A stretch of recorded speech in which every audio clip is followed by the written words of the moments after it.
Shame is such a deep, heavy topic, and we want to recognize that and really honor that going into this talk. As it's brave for you guys to be here and show up. I want to say that because when we talk about shame, it often brings up shame. So I want you to notice that. And during this is to be really gentle with yourselves. And through all of this, we have in mind that we also want to be gentle with your hearts. And we also want to shoot straight because shame is a make or break, particularly for men. It is a make or break in their healing and the couple's healing. And women, this ties into the other thing that surprised me about this. As Nathaniel and I were chatting about this, he said, guys don't realize, most guys don't realize that their partners experience shame as well. And that was like an absolute mind blow for me. This idea that because women, betrayed partners, we all know shame is overwhelming. And there's so much that we're dealing with as well, especially early on. But what I didn't realize is that some men or a lot of men don't realize that. So guys, part of my desire, my goal for you guys is for you guys to get a glimpse of what your partner is going through. And this is not to shame you, but it's to see and to be able to empathize more deeply with her. Nathaniel, do you have any thoughts on all that? I just want to clarify a little bit. Guys understand their wives carry shame, but they may not understand that a wife carries shame or a woman carries shame because of his actions. Okay, good clarification. Yeah. Go ahead. Well, I was going to go kind of and with the weight of the topic, you already mentioned, both you and I were like, whoa, this one feels different to us. It feels more weighty. It feels actually more difficult to be able to talk about this. And I think part of the reason why is because shame is very individual to each of us. And so it's hard to give universal or generalities because it cuts so deeply to the core of who we are. And so it's really hard to kind of target that and speak to that in a big audience or in general ways. And so to that end, as far as my goals for today, I'm not looking to give like 3 easy steps in order to get rid of shame. It's just not possible. That's not how it works. But there are some themes and some things I'm going to point you towards. And so I'm not going to be able to give you the answer to this type of stuff, but I can point you in the right direction where I know healing can take place. And so spoiler alert, where I'm going to be directing at least the fellas to is 1, intimacy, being known and being known in the shame. And then 2, identity. Intimacy and identity. And those are the things that I'm going to be nudging over and over again today. Nathaniel, why don't you launch us in with the definition of shame, with your definition of shame? There's a ton of different definitions out there. One of the best ones that I came across was shame is strong negative emotions characterized by perceptions of the global devaluation of oneself. All right, I'm going to slow it down and read it one more time. Strong negative emotions characterized by perceptions of the global devaluation of oneself. So how I'd kind of reinterpret that maybe is overwhelming, an overwhelming sense that I am not worthy, that I'm not good enough, right? That there's something wrong, and at my core, I'm bad. That's kind of that's another version I put with it. And another thing I want you all to know, and ladies, I'm going to talk a little bit because there are nuances to shame and there are nuances to how to heal. So I'm going to speak to you guys. Nathaniel's going to talk to the men, and it's going to be a little bit different. So a lot is adjacent, but for everybody, shame is body-based. Okay. And that is really important because how we approach this, we have to be aware of it. We all know that feeling. We have all felt the rush of shame, the flooding of shame. Yes, the shutdown of shame, the collapse of shame, the hot face of shame. So we have all felt that. So it's really important that we don't just go heady on this and that we also root this in our body. And so that's an important part of shame as well. But ladies, we're going to go first, and I want to talk to you guys about the nuance and particular parts of shame that betrayed partners feel. First of all, I love this quote by Carl Jung. He says, "Shame is a soul-eating emotion." Shame is one of the scars of trauma, but shame shrinks as healing grows. So I want to start with that hope and start with that thing of shame can be healed. Shame can shrink. You can get to a place where shame does not run your life, and it does not run your emotions or your interactions with others. It can heal. Okay. But it as shame, it's like as healing, as you do your healing, then that will also shrink the shame. So for women, for those who have been betrayed, this would be true for betrayed men as well, right? But there are four things I want to cover. Shame that you feel within yourself, shame that you feel from others, and the third one, I want to talk to you mamas out there. Okay, we're going to talk about mom guilt and shame. And then fourth is what to do with his shame. Okay, so but let's start with your shame, because it is, like that quote said, it is universal. It's a universal response to trauma. Okay, trauma and shame go hand in hand, and betrayal, finding out about betrayal, is a trauma. It's a traumatic thing. So with that, if you were like, wow, I feel so much shame, I feel like it's my fault, 99.9% of other women do too. That doesn't mean it's true, but that is part of the shame. Okay. And how it shows up is, like I said, it's not my fault, that I'm not good enough. It goes straight to body because this is sexual betrayal.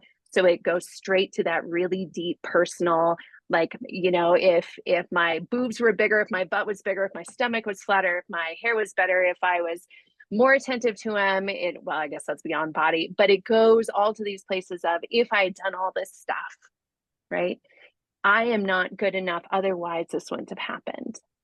And that is so normal, especially immediately on, because it's like that start of that trauma is where that shame comes in. And shame, one thing, as I was doing research on shame, one thing that I thought was so fascinating and so helpful is that shame is connected with an idealistic view. It's connected with perfectionism. And what I mean by that, and if we parse that down, it's that message that if I was perfect, if I was good enough, if I was all these things, if my body was all these things, all of those are pointing to this ideal perfection. If I was somehow perfect, my body was perfect, I was perfect at sex, if I was a perfect wife, if I was perfect, this wouldn't have happened. That is at the core. It's kind of that idealistic. And the problem with that is that none of us are perfect, nor should we be perfect. Perfectionism, speaking from a recovering perfectionist, perfectionism is suffocating. It is the death of your soul and freedom. I'm talking to women, okay? So that idea of like, man, I am not perfect, so this didn't happen. That is not why this happened. That is not why he did those things, has nothing to do with you. And I'm going to unpack this a little bit. When in a marriage, no betrayal, y'all have, well, if you've been around, you've probably heard me say this, but when there's no betrayal in marriage, all right, we can get the 50-50, 100-100, you know, whatever you want to say there, right? If something is not going well there, if you were somehow less than perfect, which all of us were, there are 1,000 things that he could have done to address this and to fix it and stay in the relationship. As soon as he crosses over that line of the relationship agreement, the marriage vows, whatever that is 100% on him. You were not there pushing him up over that fence. You did not give him a trampoline to bounce over it, nothing. He climbed over that by himself. And that is almost always due to his issues from way back when that he hasn't dealt with. Okay. That's a whole nother topic that we're going to do soon. But it is not because of you. It's not because you weren't perfect. And whoever he was with, it would have happened with them because this is dealing with a lot deeper issues that were around probably long before you were here. Okay. So it's not because you weren't perfect that this happened. Okay. The other thing that's important to know about the shame with yourself is at the core, this is where that initial break with yourself happens. This is where a lot of self-hatred comes in. This is where a lot of anger towards yourself comes in. It's at this breaking point. That breaking point is the shame, which comes from the trauma. And healing long term for betrayed partners is about integrating, picking up, and going back and getting all those parts of yourself. And that again is another topic. And that's the shame that you feel from others. Okay. And this is widespread. First of all, it goes to that, oh my gosh, this is my fault. It wasn't, but it goes to that shame. And then it's all, what are all these people thinking about me? This is where the isolation comes in. This is where the silence comes in. Part of it is just the hiding piece, but all of it is like, if other people knew, what do you fill in that blank with? It's usually not, what would they think of him? Usually the first thing is, if other people knew, what would they think of me? Because what society says, and I hate this, but this is just reality, we got to name it. What society blames the betrayed partner for his acting out. It's the message of, well, you must not have been having enough sex with him. You just weren't attentive enough. Oh, you were nagging. Oh, happy men don't cheat. The question of, well, what did you do to cause it? Those are all society shame messages that take the focus and the blame from him for his actions, and it puts it on the betrayed partner, which is not okay. But that's the reality. Okay. And that message of, gosh, now everyone will think that he didn't love me enough. Otherwise, he wouldn't have done this, right? But this, I want to clarify, because this is actually not shame. It's shame coming from others. But what you experience is disgrace. And disgrace, the definition of disgrace is the loss of respect, honor, or reputation as the result of his actions. Okay. So this is different. This is not coming from internal. It certainly gets wrapped up in the internal shame. But what happened is that he has disgraced you. So can you clarify and distinguish between shame and disgrace? Shame is internal. Okay. And disgrace is internal. And this is how I feel. I did something wrong. I am bad. Like I did because I wasn't perfect, because my body wasn't enough, that sort of thing. That's that internal shame. Disgrace is the shame that comes from others, their view of you based on something that was done. Okay, so like individual versus kind of corporate, is that close? Yeah, it's like society shame. It's other people's view of you has now changed. And that creates a lot of shame. But I think it's really important. I want to name that, because that's not on you. Okay. So Nathaniel and I very purposely lead clinically when we do these webinars, when we talk, when everything we do, we lead with our clinical experience, with our clinical training and experience. And then we tie in our story, but we don't start with our story. As a result, there's times we're not sharing a lot of our story, but I do want to share part of my story in this area, because this idea of shame and disgrace, that was something I felt big time when life blew up. So when life blew up, we had moved to the middle of nowhere in this tiny town, 3,619 people, for Nathaniel to take a job there. And when things blew, Nathaniel had a leadership position within the community. Okay. So when things blew, all of a sudden, this idea of disgrace, of everybody's like, I received shame from the community based on what he did. And when he came clean, the reaction he got was join the club. Okay. They didn't really have a problem with him. They had a big problem with me.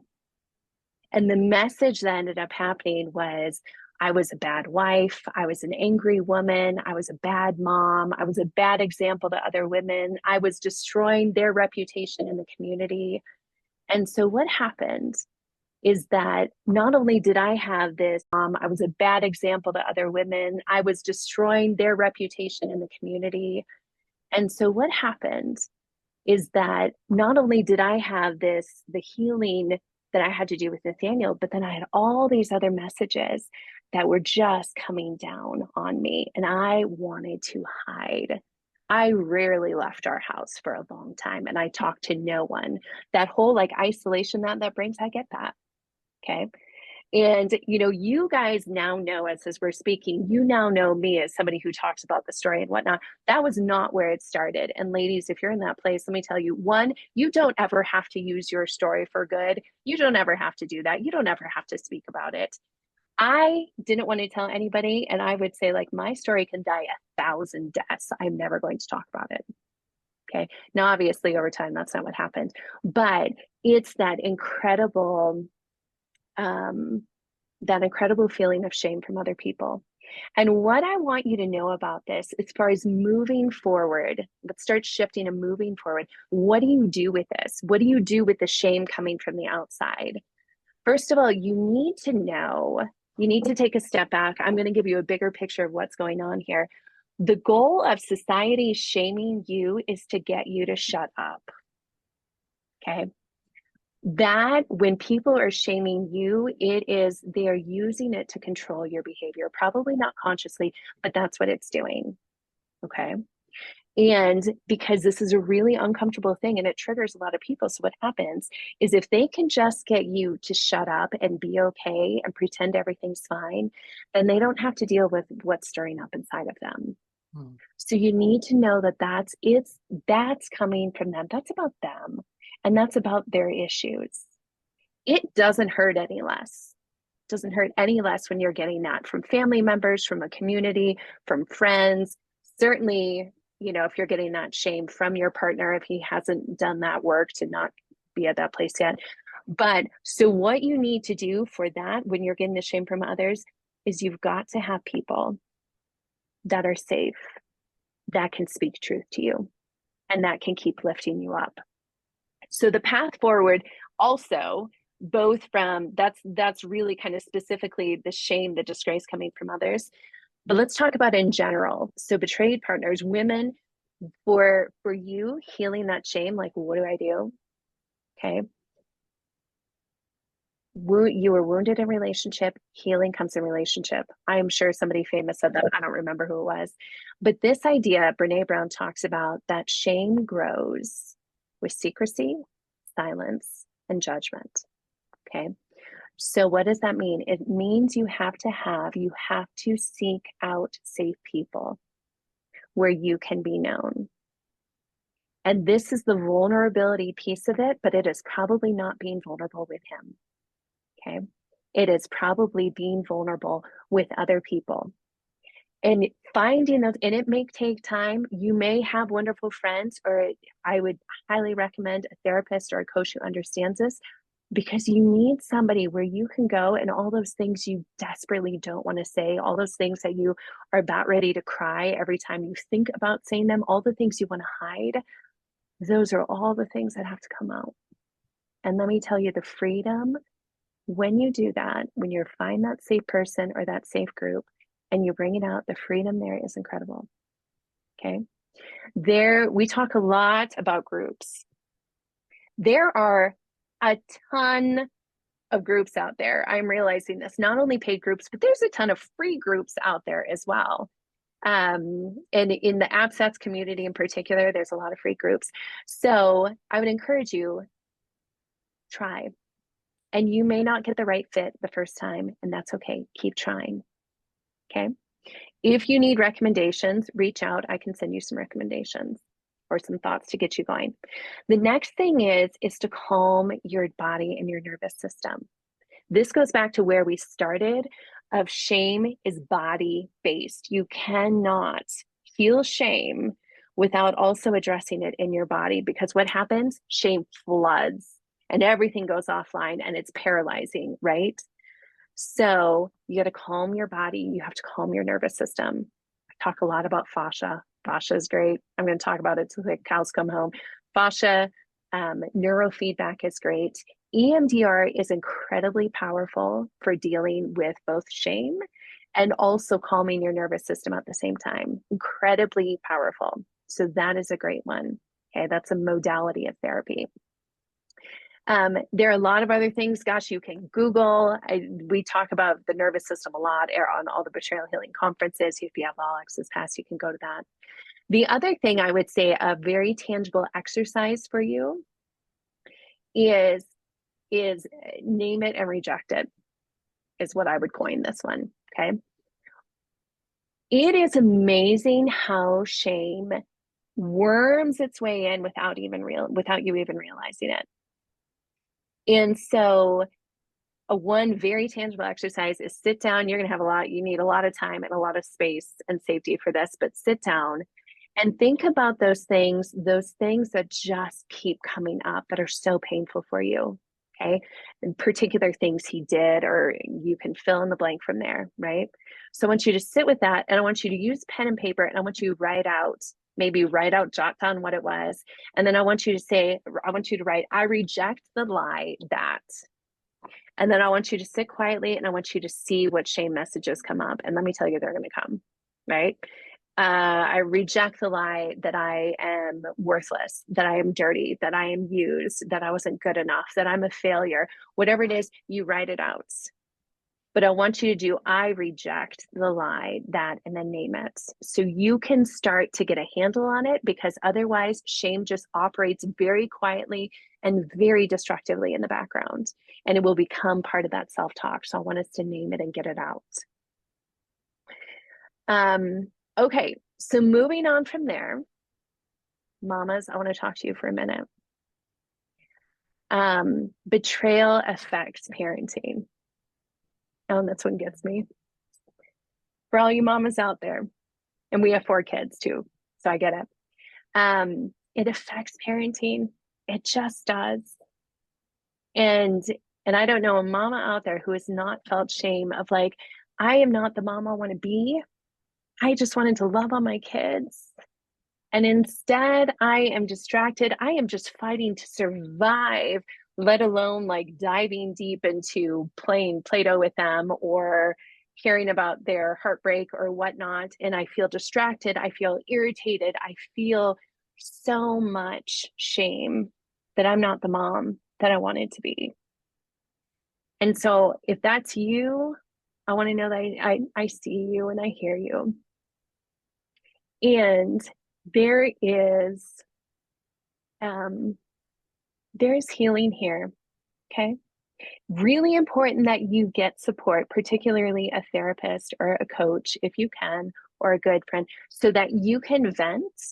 You need to be able to have a place to vent, and you need to have a place where you can get support, so that you can say, when your kids don't have to worry about you, and you can say, it's okay. It's okay. Like I have people who are taking care of me, honey. You don't need to take care of me. Okay. I get it. I'm getting help. And for those times where you feel like, man, I messed up there. Like I yelled at them or I ignored them or whatever it is, it's repair, repair, repair. Dan Siegel, love him. Great, great books on parenting. But he talks over and over about you repair, you repair, you repair. And that trust and growth can happen in the repair. He also talks about, I want to narrow down parenting for you, because there's so much going on. And guys, this also applies. Once you're a parent, you're always parent, right? So I don't care if your kids are 2 and 5 or 15 or 35, what they need, what kids need, what adult kids need from their parents: safe, seen, soothed. Okay. Safe, seen, soothed. For them to feel like they are safe, that you see them, you see their heart, you see them. And when they are struggling and hurting, that you soothe them. So what are some practical things? Guys, try not to fight around them. Okay, that's a safety thing.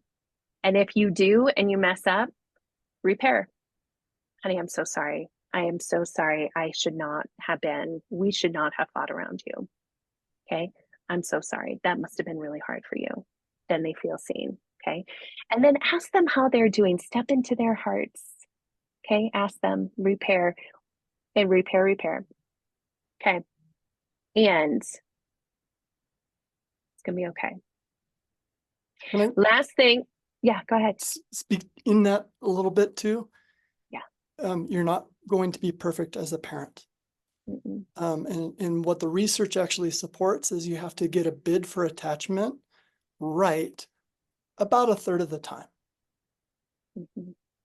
So you can strike out twice in your third at bat if you show up and see them and provide safety and soothe them. That is good enough to raise a child that's going to be emotionally available and good. So only a third of the time.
They are safe.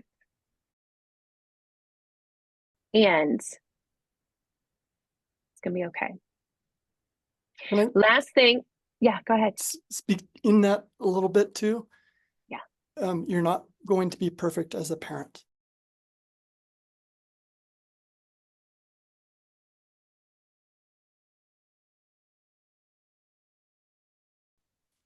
And what the research actually supports is you have to get a bid for attachment right about a third of the time. So you can strike out twice in your third at bat if you show up and see them and provide safety and soothe them. That is good enough to raise a child that's going to be emotionally available and good. So only a third of the time. Now, nobody wants to shoot for a third, obviously, but like it's easier than we think. Yeah. All right, last one, and then I'm going to hand it over to Nathaniel because I always talk long when I when I'm first up to bat. All right, betrayed partners, women dealing with his shame. Okay, and this is going to be the segue into Nathaniel's whole thing, helping him with that. But you know what I'm talking about. You can see him crumbling. You can see him. Sounds so crazy, but my guess is most of you know what I'm talking about. Sometimes you can see him almost physically turn into an 8-year-old or a 6-year-old or a 12-year-old in front of your eyes. This is when you confront him and he starts to shame spiral, and all of a sudden your pain is lost. It's out the door because now he's so focused on his shame. Okay. And this is going back to shame. It's a make or break, guys. It's a make or break. It is the thing that will determine a lot of whether or not about your healing, about the relationship healing. But ladies, for you, what to do when he is overcome with his shame and he's stuck in that, the best thing you can do is not to rescue him. Okay. Best thing you can do is not to rescue him, because for him to heal, he has to face his shame. And that may feel hard. It may feel cruel. It is not, you are not his rescuer. He needs support. He needs guidance and caring and healing there, but not from you. So, Nathaniel, with that. Yeah, so a principle that we've talked about before, but so many times, whether it be fights, arguments, or pain, or anything like that, is who gets the emotional energy? Who gets the emotional spotlight? And so, fellas, if your wife is coming to you with pain or anger or confusion about the past or questions or whatnot, and she's saying, I need clarification on this point of our story because it doesn't make sense to me and I can't sleep until I get this figured out. If you interpret that as, oh, she's shaming me, oh, she's picking on me, she's beating me up, she's being punitive here, what you're doing is you're stealing the focus and putting it on yourself. If you collapse into that 8-year-old that Tammy was talking about, it's no longer about your wife and it just became about you. There's distance there and there's no healing there. All right. And so we often conceive of this a lot as far as who gets the spotlight, who gets the emotional energy. And as a broad principle, it needs to be over here. Now, that's not to say you don't matter, but timing is everything. If she shows up saying, hey, we need to talk about this, it's about her in that moment. All right. So a couple things. First off, Tammy, you kind of nudged this in the intro place. But I just, can we just take a corporate deep breath together? Boy, my brain was racing as you were talking about our story. It didn't go to a shame place that I was collapsing, but man, there's just profound regret. There's just profound remorse. Like I hate that because my actions, others did that to you. And so like I started tearing up and spinning, and not terribly so, but it's like, boy, I can't let myself go all the way into empathy in that moment because I got to speak soon. But it's like, wow, that's it. It occupies so much when it takes over. And even after all these years and the work that we've done and whatnot, it still has some remorse around it. And now it doesn't go all the way shame for me, but it does. Like, I think there's a healthy honoring going, like, man, it still affects me. And I Still do affects think me. that's healthy. And that's very different from shame. Yeah. Right. But I Mm-hmm. mean, if excuse me, sorry, hair got in my mouth. If I'm experiencing that, Right. Yeah. and if I'm identifying and empathizing with the fish bowl that you were in, and there was nowhere that was safe. If you went out in public, people's eyes were on you. If you stayed in the house, they were judging you for not getting out. And in the house, I could come home and I wasn't safe early on. Like there was no, oof. I just imagine how much our audience is feeling the same type of things. And maybe many of them really in shame right now. And so, like, take a deep breath, round. Know that we are for you all. Women, men, we are for you. We believe you can overcome this and heal from this. Okay. There's one really powerful moment. This is all off script, by the way. Or I was having a really crappy week. I think things were sideways between Tammy and I. And my pastor is a dear friend of mine, and I came into church and he saw it in me. I mean, I was just holding all of it. And he gives me hugs and he whispers into my ear, you're not defined by your darkest moments. And he did such a good job articulating the lie of shame and distinguishing it. And this is in my notes. There is a distinction between shame and guilt. Shame attacks who we are at our core, our person. And guilt attacks what we've done, our behaviors. Our behaviors are not who we are. We need to differentiate between those things. And guys, fellas, we are particularly bad at that. And this gets into some of the identity stuff, but we're particularly bad at how we define ourselves. Many of us define ourselves based on what we do. And when we define ourselves based on what we do, that works for the good, our career or our objectives, or, pitching T-ball for the kids, or I guess you don't pitch, whatever. When we define ourselves based on what we do in the positive things, it also transfers over into the negative things as well. And so if we get our identity here, we also will get our identity based on the ways that we failed ourselves, our values, and our partner. Okay, so we need to differentiate between shame and guilt. Again, shame speaks to who you are. Guilt speaks to what you've done. Okay, so shame work is particularly important for the fellows. Two primary reasons so. One, shame is oftentimes a driver of the shame cycle or the addictive cycle. So that cycle is this. We have preoccupation, which is thoughts I don't want to think, or something that's on my mind and stirring me, and I don't want to try to address it. So I go to ritualistic behavior. Ritual is the concrete sets of behaviors you engage in prior to acting out. Ritual is kind of where our brains go on autopilot, and the well-trodden path takes us where we want to go. Remember, I'm trying to escape the thoughts, and so if I go to the ritual of the behaviors, then I can turn my brain off. The only problem is many of us have corrupted our brain and created ritual that sends us straight to acting out. And when we do act out, we feel shame. We feel like a monster. We feel like a pervert. We feel like whatever. And I don't like feeling those hard emotions, and so I preoccupy against them, rinse, repeat, forever. All right. And so one of the key ways to break this cycle is if I could figure out a way to take away shame, then I'm going to have more control over this thing. Now, again, I'm not saying we can take away guilt.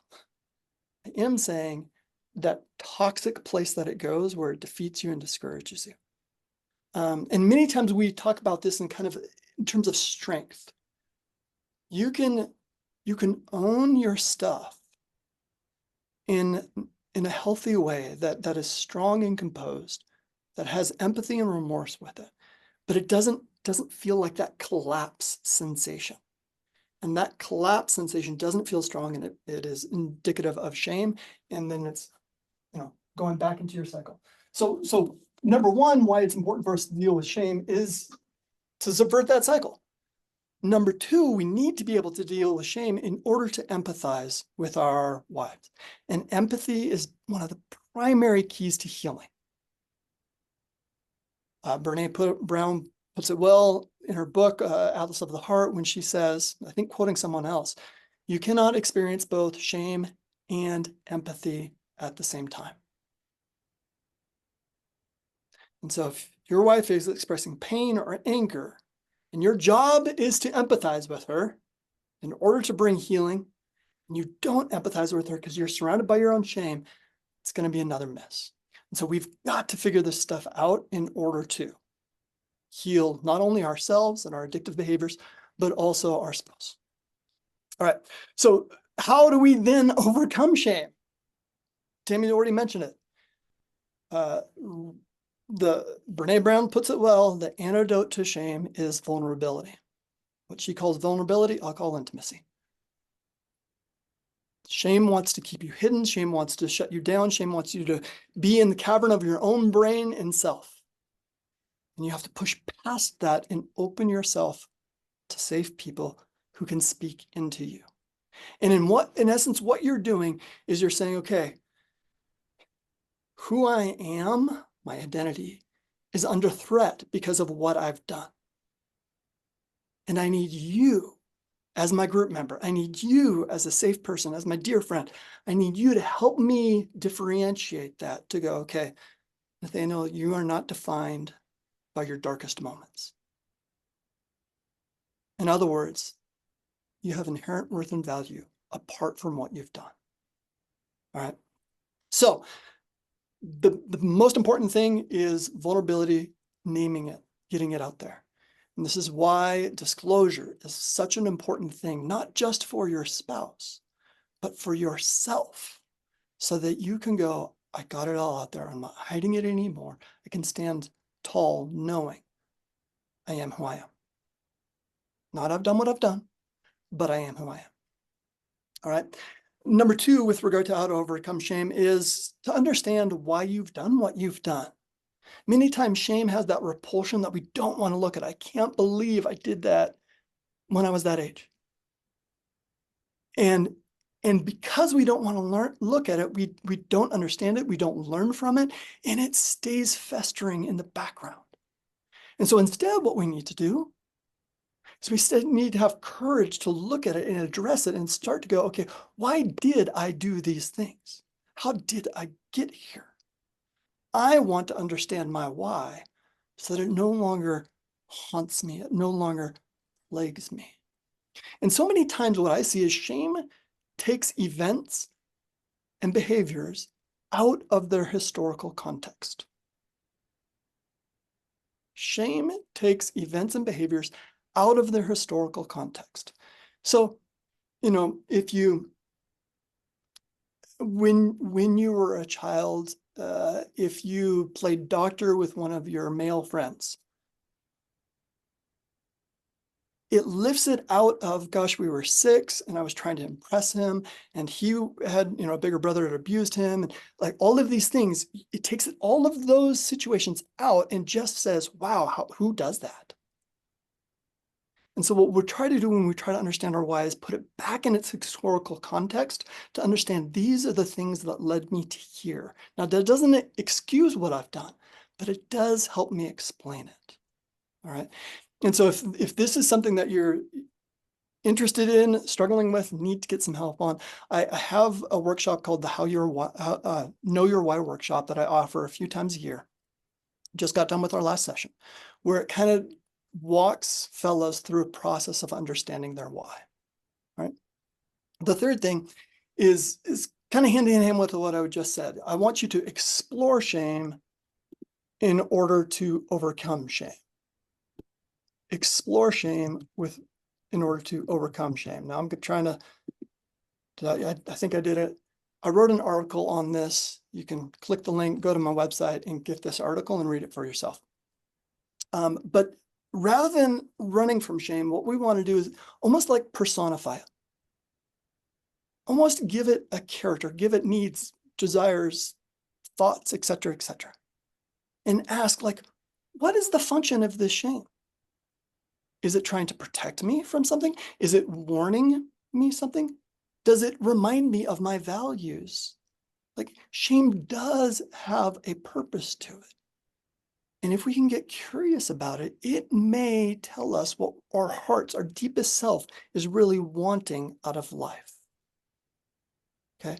And so get curious about your shame. And then the final one is this, and we come back to this all the time. How to overcome shame? Learn how to sit with it. Sit with hard emotions.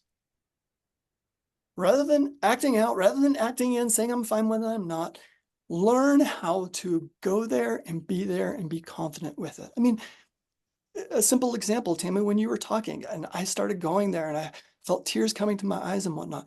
It used to be way back in the day, that type of thing happens and I would have spun out.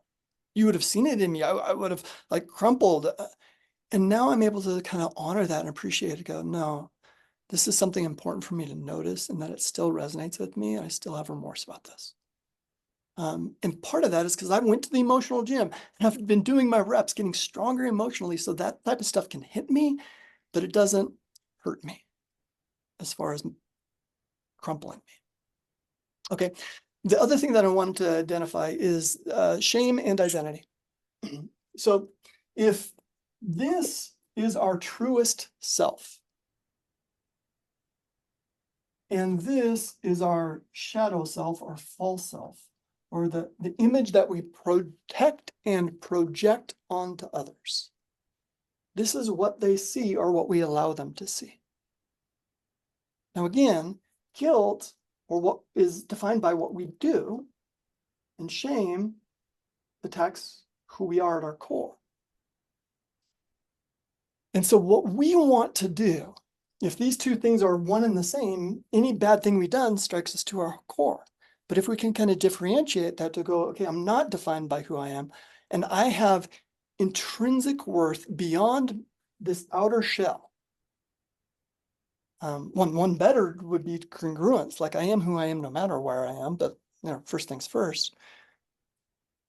If you define your truest self apart from your behaviors, then when shame attacks come, they don't go to your core, they go just to your behavior. All right. And so it kind of becomes a buffer. Now, that's all well and good, but like, okay, well, how then do I establish my identity? How do I know my true worth?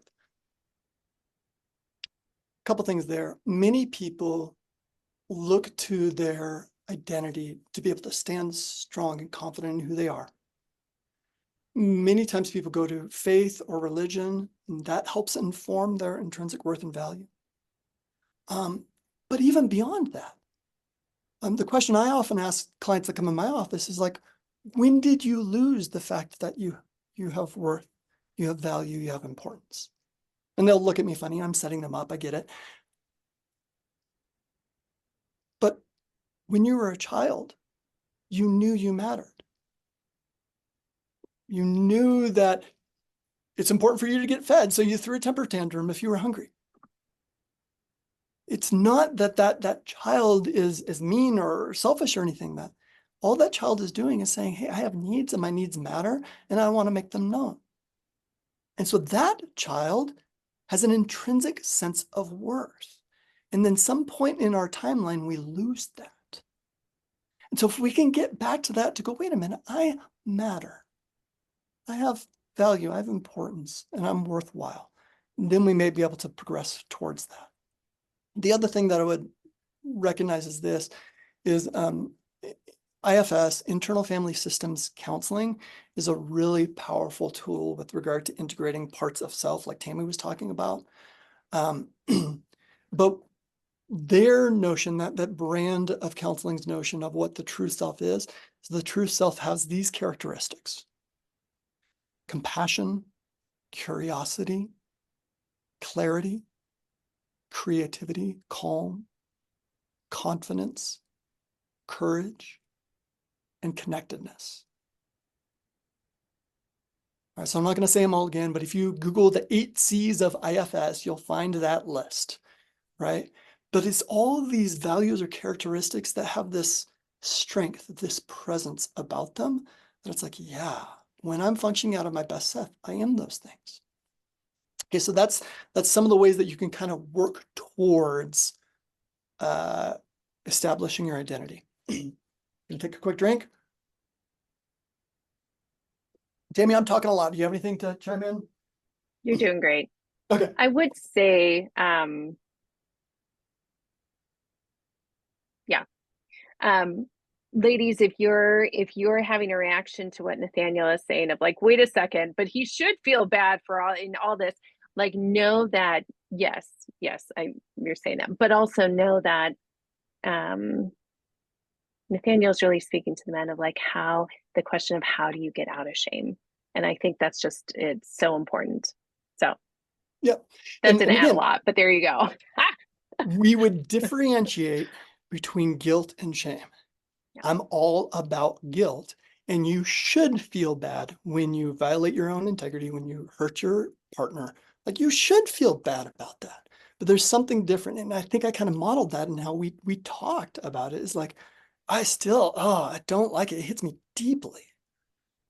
But there's strength in that. I'm not crumpling, and it's not about me in that moment, right? There's that differentiation between toxic shame and appropriate guilt. Okay. So yes, you should feel that 100%. Now, all of this Generally, the question that a fella asks is, all of this is well and good, Nathaniel. I'm not supposed to feel shame. I am supposed to build into my identity. Got it. I'll work that. But can you please tell me, how do I deal with it when she's shaming me? At the end of the day, that's the question that I get asked by men. Okay. So I would like to try to answer or give some tools for that. Okay. The first one is prepare ahead of time, knowing that that's going to happen. So many times we have a hard fight, we have a hard discussion, we get out of there, we go, whew, I hope that doesn't happen again. Then 3 days later, it happens again, and we're surprised that it's happening. What we need to do is we need to start evaluating ourselves in the midst of the fight or in the midst of a hard conversation and go, where did I get it wrong? I was good, I was good, I was good, I was good. But then when she did this, okay, this is what I need to work on. She can tell me I'm a jerk, she can tell me, but once she says I'm a bad father, that's when I puffed up and got angry at her to try to make her stop. Okay, what do I need to do instead at that moment so that the focus can be on her? What's that look for? No, nothing. Not what you were talking about. So go Okay, ahead. Sorry. like, did I Keep do something going. wrong? That was no, I thought it was no, pretty good. that wasn't you. Go ahead. um, okay, so prepare ahead of time mentally, emotionally, and physically. You know it's going to be hard when you have that or the collapse. You know emotionally it's going to be overwhelming and it's going to be very, very difficult to you. And you know mentally the things that are going to be racing through your head. And so if you want the emotional energy to stay on her rather than get sucked into you, you've got to have this locked and loaded on autopilot. You've got to practice the mindset, the emotional set, and the body-based skills to stay engaged with her when she is angry at you. Okay. The second thing, so put the practice reps in ahead of time is number one. Number two, I want you to differentiate without distancing. Now, I'll explain these terms, but differentiate without distancing. Many times, sometimes, not many. Sometimes guys will use something that is said in counseling sessions or something that I say or something they read in a book, and they'll kind of like leverage it to their advantage in a really unhealthy way. Weaponize it. Weaponize it. And so when I say differentiate, they're like, yeah, I'm out of here. And they kind of like, they stay present physically in the room, but emotionally they're not engaged. And what they think they're doing is they're differentiating. I can't be responsible for how she's feeling, so I'm not going to be responsible at all. I'm just going to come over here. And so I want you to differentiate and say, okay, I'll take responsibility for my stuff. I'm going to trust her that she's going to take responsibility for her stuff. And I'm going to stay close to her as we do that. I don't need distance. I don't need separation. I don't need to pull away from her when it gets intense. I can stay right up close to her. Now, it doesn't mean I don't have to rescue her. I don't have to make it go away. I'm going to come next to her and honor her in all of those big emotions. So differentiating without distancing. Number three, accept it.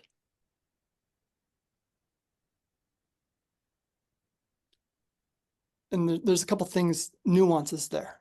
But when she is shaming you, one, how we think about it's really, really important. Fellas, most wives really are not punitive. Most wives really are not trying to rub your nose in it. No, it flares every now and then, let's be honest. Sometimes I want you to hurt. I get it. But that's not most wives' MO. That's not where they want to go. Okay? And so how you think of it is really important. Even by the question itself, like, how do I make her stop shaming me? There's a judgment involved. And what I would offer to you is like, change the thought process around that and says like, man, what's coming out of her isn't her truest self. Because of the shame I inflicted on her, she's not able to be her best self. And so I'm getting the pain, I'm getting the anger, I'm getting her trying to shame me. So don't fight against it, accept it. Recognizing it's not about you in this moment and how hard it is for you to handle her anger. It is about her going, I'm bleeding out here. Can't you see how much I hurt? And if you could do that, it calms. All right. So So Nathaniel, can I jump in for a second? So I need to clarify because I know this isn't all which also what you're saying, but I think the wording is making it sound like this. Um, Ladies, you are not doing anything wrong. Okay. And this idea, this language, Nathaniel used the words about her shaming him, and that that's what he is experiencing. And I'm not telling you this, I'm telling everybody this, but that's not what she's trying to do. Okay. When she has got to get all of that out of her, okay, when all of the nasty of what you have done and all of your actions has been deposited into the well of her soul, she has got to pump that out. Otherwise, that will kill her, that will poison her soul. Okay. So it is vitally important that what may feel like shaming is actually her putting her thoughts, her feelings, her hurt, her disgust, her feelings of all the disgrace she's getting into words and getting out. And it's best if she can do that with you. That is a part of her healing process. That is not her being mean. That is not her quote unquote trying to shame you. And Nathaniel, I know this isn't what you're trying to communicate, but I just wanted to catch people on this. well, and that So is the trust thing. Trust, that is what she needs for her healing process. yeah. And there you are not doing anything wrong by doing that. In fact, if you leave it and you leave it inside of you, then it will kill you. It will kill you is a little strong, but not a lot by much. Eat your So soul, is ladies, that what Jung said? yeah, yeah. So ladies, you need to get all those emotions out, and it's not actually up to you to don't pull back because as you're trying to get this out, because you're like, ooh, because sometimes I can go to a place of, oh, but if I cause him shame or if I feel like I'm shaming him, then he's going to start acting out. No, no, no, no, no. You need to get this out. It is up to him to get the help he needs to deal with this and to do it in integrity.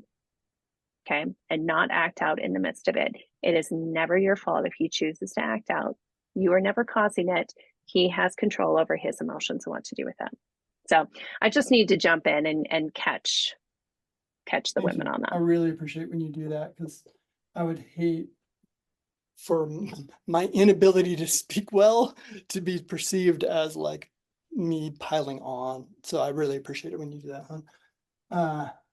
So here is a really concrete exercise that fellas, you can engage in to kind of identify shame and overcome it. So the first question that you can ask yourself, whether it be internally or journaling, would be what's going on? What's happening in life? Other times, then you're going to go to, what's my emotion around that? Now, these two can be inversed. There are some times in my life where there's a lot going on and it's been a while since I've checked in emotionally. And so I need to check in, how am I doing? There's other times where I'm all keyed up and I need to figure out like what's going on that I am keyed up. So those two might be inversed. Third question is, what does it say about me? Now, this is oftentimes a shame message. Okay. So what's going on? It's summertime. Our kids on a different sleep schedule. What are my emotions? I'm jealous of them. They can sleep until 10. I'm frustrated because it robs Tammy of me of some of our time together. Like there's a lot of emotions going on. Okay, what does this say about me? I don't matter. The only people that matter in my household are my kids. I don't matter. And so I'm at the whims of my kids and I never get to see and have a conversation with Tammy again, all the places my brain goes, right? So number 4 is the most important question, is what is truth? Hmm. Okay. Now, I'm not talking about pop psychology, self-help nonsense, accentuate the positive, eliminate the negative, just pretend it doesn't exist. That's denial. That's acting in. Don't do that. I am asking, what is truth? Now, shame always has a sliver of truth to it. but then it goes and attacks our core. So part of this scenario with, kids not gonna, and I feel like I don't matter. Part of it is like, you know what? You're right. During the summertime, you don't have as much freedom with your nights because the kids aren't going to bed early to get to school tomorrow. There is truth to that you have to set aside your preferred activities. Now, it's not to say I don't love my kids. I totally do. Lots of fun. And I also love my wife and I want to spend time with her. And so that's part of the truth, but that's not the whole truth. And so then I can remind myself of the other aspects of truth. No, it's not that I don't matter. In fact, there are other areas of life that I do. I go disc golfing probably about once a week. And, I went and got coffee this morning just as a treat to myself. There are other things that speak to my worth and value that I do matter. It's just this one is kind of going sideways for me. And I'm interpreting it in a way that says, I don't matter. And if I let that stay embedded in me, it's just going to fester and everything starts to be on my radar. See, that person doesn't, when they're driving and that person cuts you off, they're saying you don't matter. Everybody's all of a sudden saying I don't matter. And I need to reground myself to go, wait a minute. I also matter as well. All right. So here's a simple little exercise that you can do to start engaging some of that shame. All right. I'm done. All right, so guys, we're going to transition to Q&A. I know some are already in there, but if you have questions that have come up or things you need clarification on or whatnot, stick them in the Q&A box down below. And we're going to transition over there. Okay.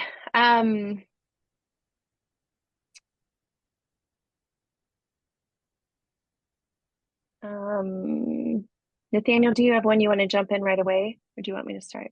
There was one that I think I can answer, but probably be better for you. So one person writes, my shame is not that if I was better, my husband would do this. It's more along the lines of if I was better, I'd leave him. Like, so this is one of those catch-22s that I often see women experience, where there is no exit to shame. There is no right answer to get out of shame. If I stay, then I'm weak and I'm dependent on him and I won't assert myself.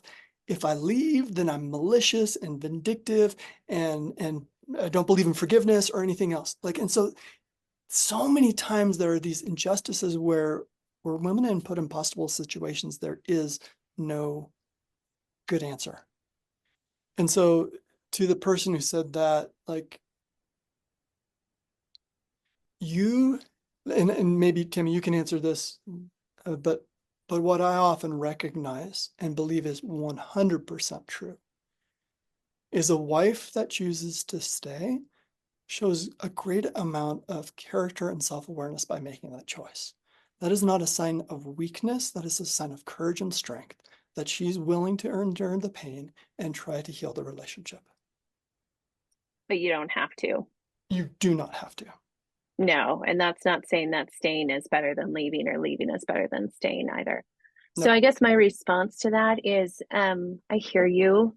Um, there's a lot of women who have shame for staying, for feeling like I betrayed myself by staying. I always said, this person didn't say this, but I always, the idea that I said if he ever did this, I would leave, and then he did it and I didn't leave. And so now I feel shame and I feel shame with myself.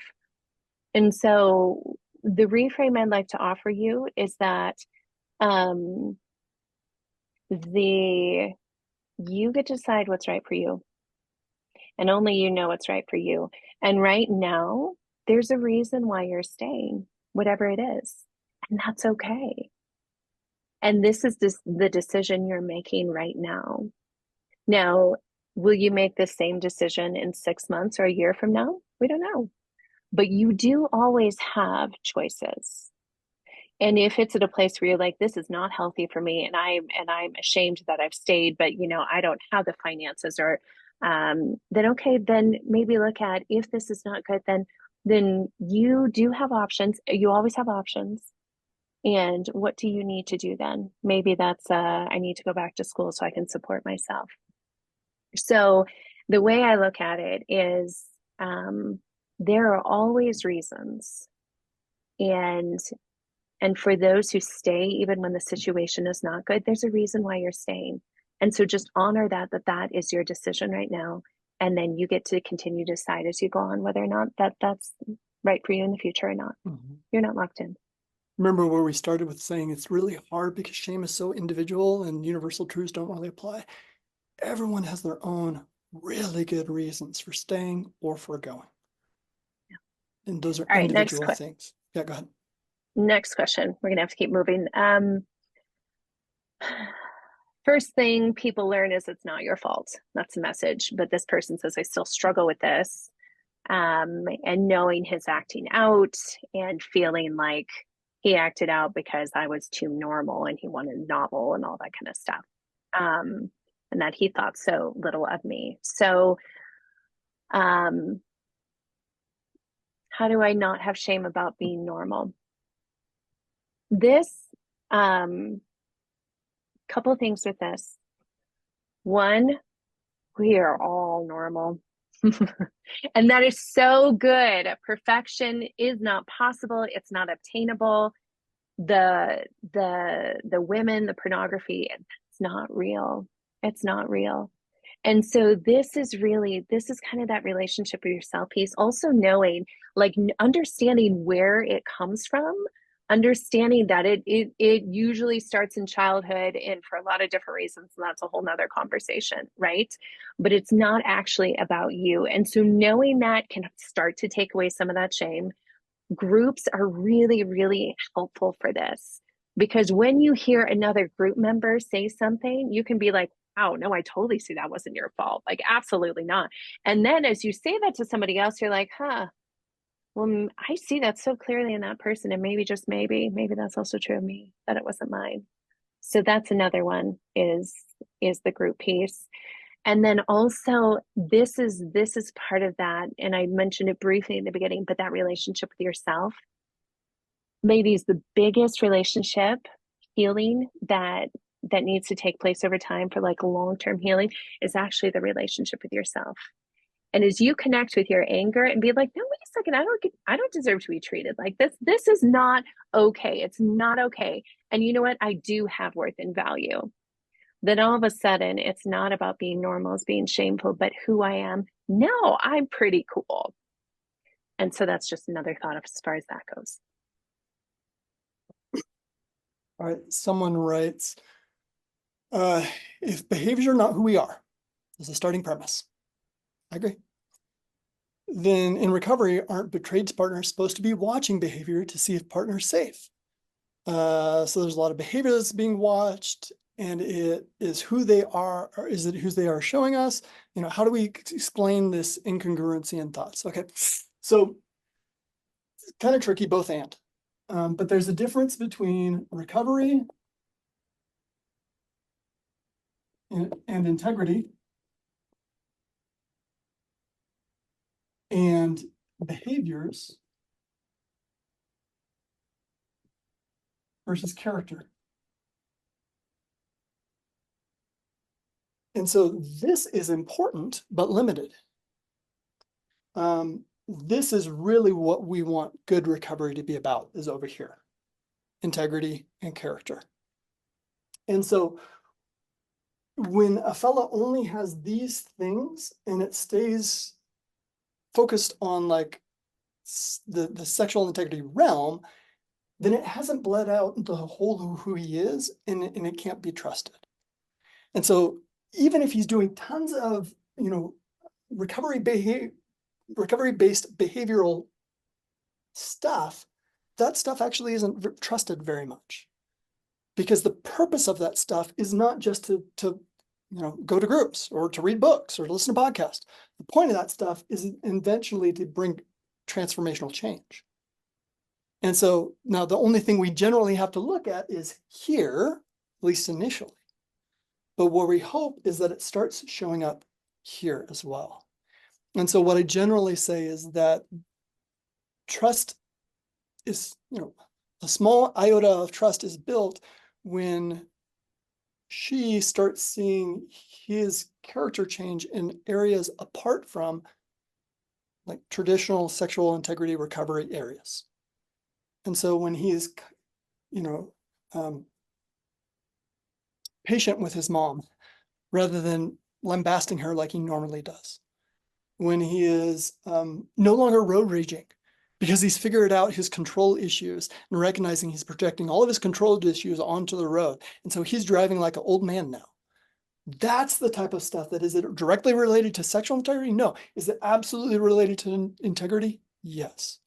And so that's where those lines kind of meet. Okay, I've been told shame has to go somewhere. Either the betrayal feels shame or throws shame at the betrayed.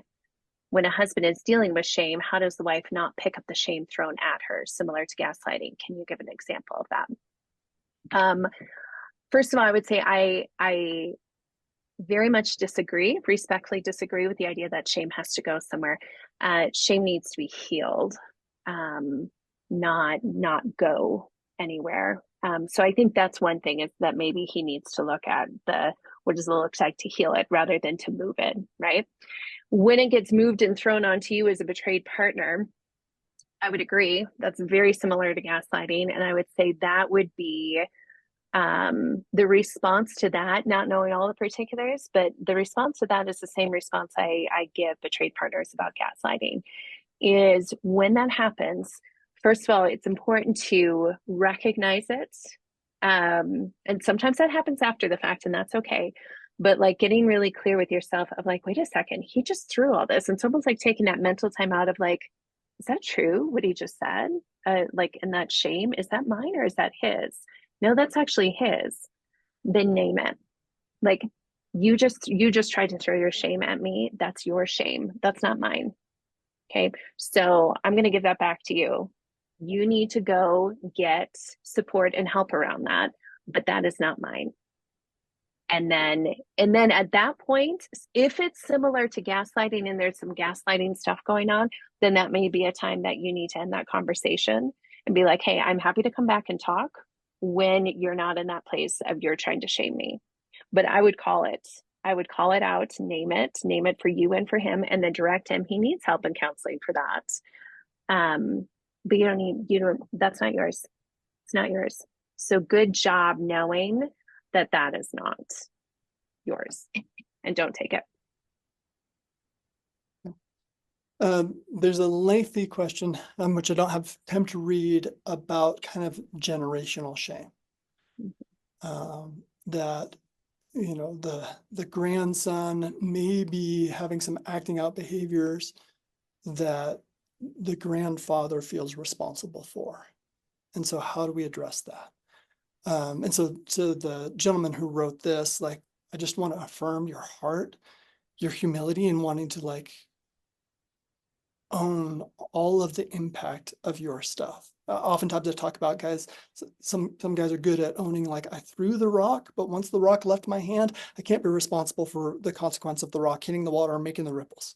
And you sort of feel like you're saying, hey, I created this destruction and it has all of these ripple effects, even down a couple generations. So how do I deal with that?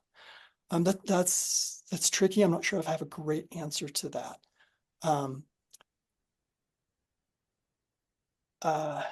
So Tammy, do you have thoughts around that? I do. One, he talks about the idea of talking, of sharing this, and I know we're not going into all the details, but the idea is, he's like, the idea of talking about this is overwhelming and nearly paralyzing. And I would say this is really important.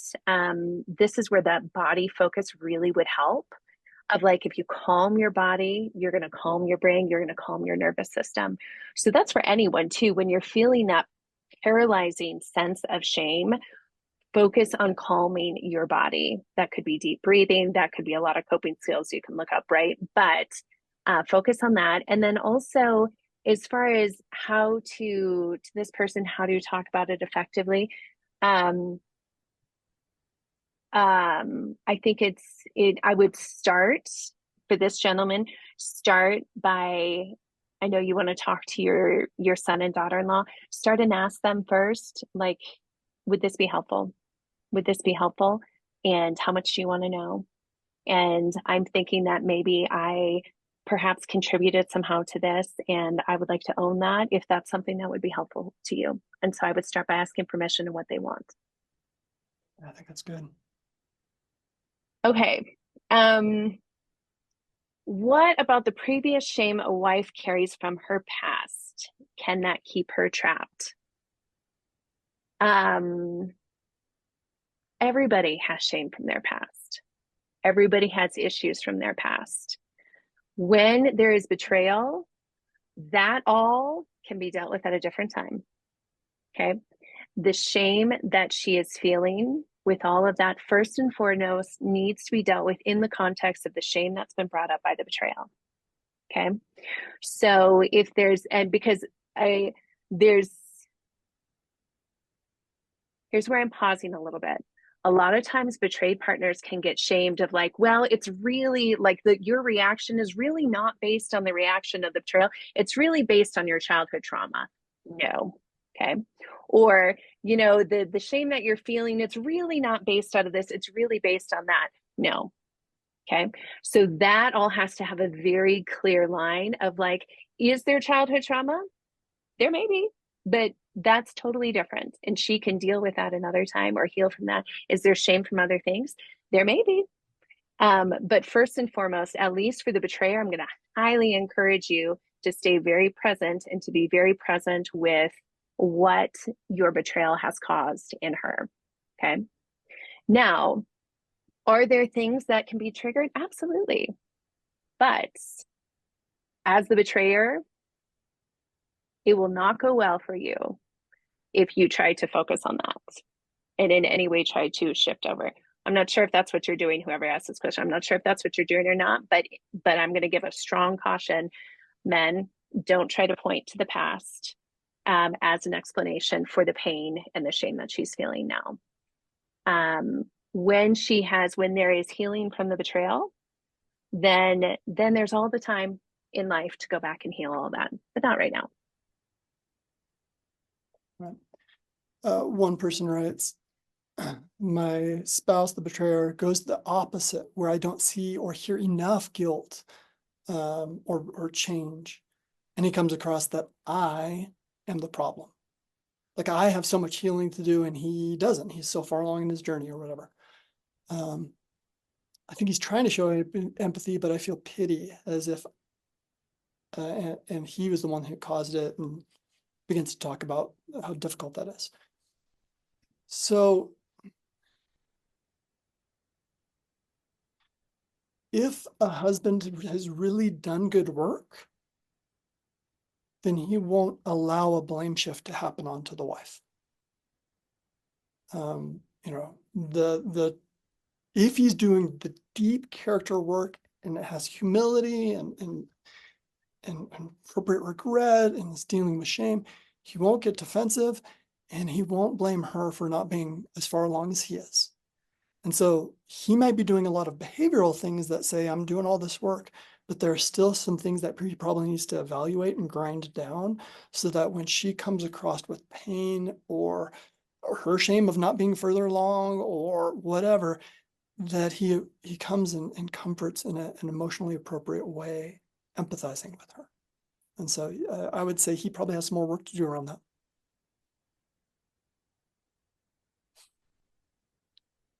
There's another one here. How much say should my partner have in my recovery choices, groups, therapists, etc., as a recovering addict? This is a great question. I love this one. So whenever I'm stalling, I'm drawing. So again, part of what we're doing is we want him to be working on integrity. And in order to work on integrity, he's going to be going to groups. He's going to be seeing a coach or a therapist, et cetera, et cetera, et cetera. And how this question is posed, how much say should she have in my journey? It kind of demonstrates a distance between these two individuals, an artificial distance. because part of integrity for him is always trying to protect her heart. And so how this usually plays out is he's going, look at all the things I'm doing, or you don't like my counselor. And so, and what we should be doing is going, well, help me understand, what are your concerns about my therapist? Because part of what I want to do isn't just take care of myself, but I want to take care of you. And maybe there's a way, as I understand what your concerns are, we can come to some kind of compromise, or maybe I get a supplemental thing. I see my therapist every other week, and I see, a different therapist that has more the thing that you're looking for. Like, there's a workaround here that both can be closer in this process, rather than it's either what she wants or he wants. And so again, that question kind of says this is more of a power struggle than it is really about whose recovery it is. And if you're in my office, I'd really want to be exploring that power struggle. Well put, Nathaniel. That question is addressing power and influence, right? Which And part of good recovery for a guy is humility. yeah, part of the healing process is, as long as the husband or the partner was acting out and she didn't know, he had all the power, right? So it's also that thing of, for healing to happen, there's got to be a leveling. And so she should, if you're trying to heal and you're trying to heal the relationship, she should have the loudest voice in your ear. If she is saying, I don't feel safe with your therapist because your therapist makes me out to be a bad person, humility, I would get a new therapist. I would get a new therapist. All right. We have time for another question or two. I feel shame around the messages I sent to my kids by staying for so long. My husband didn't get it for 32 years, and now the kids are grown. The damage is done, and he finally gets it. How do I deal with, especially one of my kids who has so much anger towards both of us? One, when there is betrayal in the family system, it's not just, for instance, if it's in a marriage, it's not just the husband to the wife, it's also the husband to the kids, right? And there can be a lot of hurt and wounding. There can be hurt that the kids have towards her. And how do you heal that? You heal that just like any other wound. Is you go back and you, first of all, go back and own your stuff. Go back and own parts of going like, man, I know that me staying, I know that hurt you in these ways. And I know that, just acknowledge whatever it is, just acknowledge the areas where you're like, man, I wish I would have done that different, no matter what that is. Like, maybe it's like, no, I don't wish that I had divorced him, but I do really see how it hurt her here, here, and here. Then go back and name that. And I would say what's really important too, because there a lot of times you're not the only one who's struggling with this, with healing with adult kids in particular, is if you can, the best gift I think you could give them is say, hey, I want to hear your heart. And I know that this has caused harm. And, or man, any of us when we're parenting, right? I know that I've done things that have hurt you. So if at any point in time, like, I am open to talking about those, and you approach that openly, you open that door, you make sure that you do your work so you're in a non-defensive place, you empathize with her, and you keep that door open and you repair. And so it'll be a process, but that is a great gift that you can give your daughter, or that any parent can give their children, is that open door of, hey, if there's any time something I've done that's hurt you, I want to hear about it. I want to heal it. I want to invalidate it. Okay, we are almost out of time. Nathaniel, do you have a quick one that you want to? I can try to make it quick. Okay. I was traumatized when I first discovered my husband's betrayal, living in a small town, and I shared with too many people. Now I really, really regret that I shared with so many people, and I'm feeling shame around that. How do I deal with that? So remember how I talked about shame being lifted out of the context, the historical context? So if discovery is here, and you shared here. Okay, now you're here and you've learned about trauma.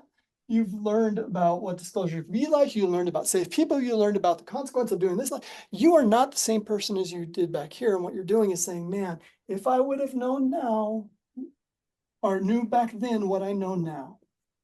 And what you're doing is you're taking your future self and going, gosh, I should have known this, but there's no way you could have known that. Mm-hmm. And what we know about the traumatized brain is it's in fight or flight mode. The cortex region, the thinking region of the brain does not light up nearly as much as that amygdala and that hippocampus, the fight or flight places, right? And so you couldn't have thought differently because your brain wasn't thinking well. And that's not because you're not smart, and that's not because you're emotional. That's because you were in a trauma moment and you were grasping at anything that floated. And so I would look to yourself that overshared back here and say, good job. You did the very best that you could. And you used the best tools that you had, and you were doing anything you could do to stay alive. And that's what you needed right then. And so I would encourage you to have a lot of grace for that old self. Now there's consequences and that's painful, but by golly, you're doing it. Well, and I would also say too on that, like this is one of those such tricky things for betrayed partners is who to share with and how much. And Mm, for all of us, sometimes we overshoot it and sometimes we undershoot it, and you have no idea how people are going to respond. And so just know that I think you are in good company because I think that we have all probably lost friends, or there's times where like, wow, I wish I hadn't told that person or that group of people or whatnot. So just know it's so tricky. It's so hard. Yeah, yeah. there's no shame there. No, or I'm going to offer no shame. Okay, time. We gotta wrap up. Um, so guys, a couple of things. One, be very gentle with yourselves, because again, talking about shame, stirring up shame, I would encourage you be very gentle with yourselves. Be aware of where you're at and how activated you are. If you need to go do some self-care on the back end of this, highly recommend it. Um, so we're so grateful that you spent this time with us. Um, we next month we are going to be talking about power dynamics, navigating power dynamics after betrayal, and we touched on this just a hair. But it's that feeling like the power dynamics are different. Will they ever get rebalanced? You know, all of that. We're going to talk through all of that next month. That'll be July 9th. So thank you. Thanks for joining us. And it's been an honor, and we hope to see you next time.